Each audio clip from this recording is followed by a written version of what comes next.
الراجل راجل والبنت بنت وبنتعاون وبنحب بعض. كبرنا طبعًا وكان أملي دايمًا أملي إن أنا أطلع أستاذ في الجامعة، لأنها كانت ست بالرغم إن تعليمها كان بسيط، إنما كانت أستاذة في كل حاجة. تقدر توصف طفولتك في جملة أو في كلمة؟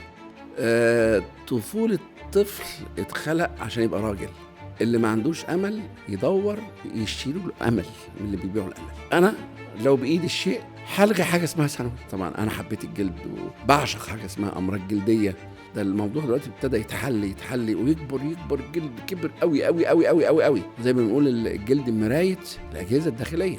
والله لولا رضا أمي فتح لي أبواب ما اعرفش كانت بتفتح ازاي. يا ابني انت وهي ما تستعجلش، والله العظيم الرزق جاي.